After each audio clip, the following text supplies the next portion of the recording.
Te doy la bienvenida a nuestra serie de videos relacionados con el tema de las confusiones más comunes al aplicar el control estadístico de procesos. En la consultoría Data Driven tenemos más de 20 años dando asesoría y capacitación en temas de manufactura esbelta, core tools, etc. Y nuestra idea es la de generar videos cortos que ayuden en la aplicación práctica de estas metodologías. En esta serie revisamos las confusiones más comunes al aplicar el control estadístico en la planta y el segundo tema que vamos a ver es la confusión que muchas personas tenemos con el tamaño del subgrupo para la toma de datos. Es muy común que cuando queremos realizar una gráfica de comportamiento, por ejemplo la gráfica de promedios y rangos, tengamos dudas para decidir cuántas piezas tomar en cada subgrupo, cuál es el tamaño adecuado.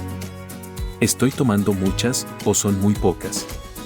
Vamos a empezar con el tema del tamaño del subgrupo, o dicho de otra manera, cuántas piezas debemos de tomar cada vez que vayamos a monitorear el comportamiento del proceso. Existen diferentes creencias o mitos sobre el tamaño del subgrupo, desde que se debe usar el místico número 5, o el otro también muy requerido, tamaño de muestra igual a 30. Y cuando preguntamos el por qué, normalmente nos contestan con la clásica, es que es estadísticamente más confiable, o si somos muy insistentes, nos regalan la efectiva frase silenciadora de preguntas, me tardaría mucho en explicarte, y al final no me vas a entender. Por lo que es muy importante que sepas que ambas recomendaciones no son adecuadas. Entonces te has de preguntar, ¿de dónde vienen esas creencias? Lo del tamaño de subgrupo igual a 5 tiene su razón de existir, pero no tiene nada que ver con cuestiones relacionadas a la confiabilidad estadística. Su origen es más sencillo y práctico. Se remonta a los inicios del control estadístico y a la falta de medios, ya sea mecánicos o electrónicos, que facilitaran la realización de las operaciones aritméticas necesarias para calcular los promedios por el personal de planta. Normalmente las personas no tenían muchos problemas para realizar sumas, restas y multiplicaciones manuales, pero la operación de división siempre ocasionó problemas para realizarla correctamente de forma manual. ¿Y qué tiene que ver el número 5 con todo esto? El usar un tamaño de subgrupo igual a 5 facilita el cálculo del promedio, ya que la persona lo único que tenía que hacer era, primero sumar los 5 valores, lo cual normalmente no se le dificultaba.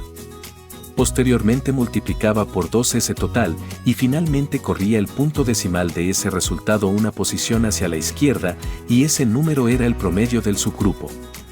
Si revisas los pasos, te vas a dar cuenta que básicamente se está calculando el promedio de la suma de 10 números, de ahí viene lo de correr el punto decimal una posición hacia la izquierda. Muy bien. Ya vimos de dónde viene el místico tamaño de muestra igual a 5, ahora vamos a revisar lo referente al tamaño de muestra igual a 30. El tamaño de muestra igual a 30 tiene que ver con que el cálculo sea estadísticamente más confiable, pero no para las gráficas de comportamiento, sino para los cálculos de intervalos de confianza en las pruebas de hipótesis que usan la distribución normal para hacer esos estimados. Cuando se trabaja con esos cálculos, es frecuente escuchar que el tamaño mínimo de la muestra debe ser de 30 datos, por lo que es entendible que esa recomendación se haya transferido a los tamaños de muestra para los subgrupos de las gráficas de comportamiento, aunque no sea correcta. Entonces, ¿qué tamaño de muestra debemos de usar? Para determinar el tamaño del subgrupo, se utiliza el concepto de subgrupos racionales, que como su nombre lo indica, requiere que hagamos un razonamiento para establecer el tamaño, estructura y frecuencia de nuestros subgrupos. En esta ocasión, solo vamos a ver la parte del tamaño del subgrupo y en próximos videos veremos la parte de la estructura y la frecuencia. El tamaño del subgrupo lo vamos a determinar principalmente en base a razones prácticas y económicas del proceso que queremos monitorear. La primera regla que vamos a seguir es, nunca hagamos grupos de cosas que no van juntas. La idea de esta regla es que el subgrupo se componga de piezas que se produjeron bajo las mismas circunstancias, de forma general, misma máquina, misma persona, mismo lote de material, etc.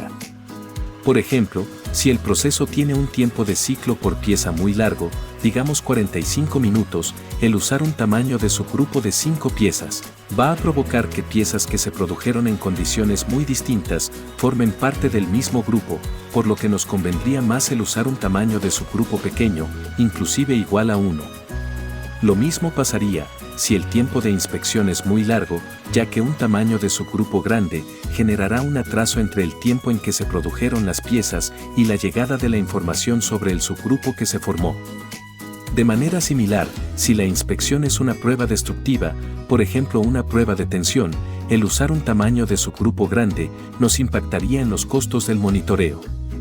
Como podemos ver, no existe una fórmula para calcular el tamaño del subgrupo para gráficas de comportamiento, tampoco un número de tamaño en específico.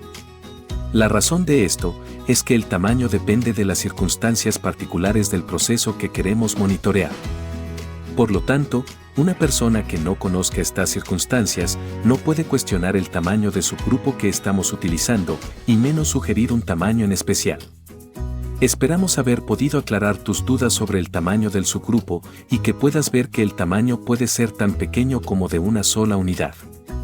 Si deseas conocer más sobre control estadístico de procesos, no dudes en contactarnos.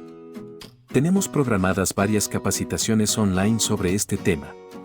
Todos nuestros cursos incluyen, además del material de clase, archivos en Excel para que realices todos los ejercicios y cálculos. Ofrecemos descuentos especiales para grupos.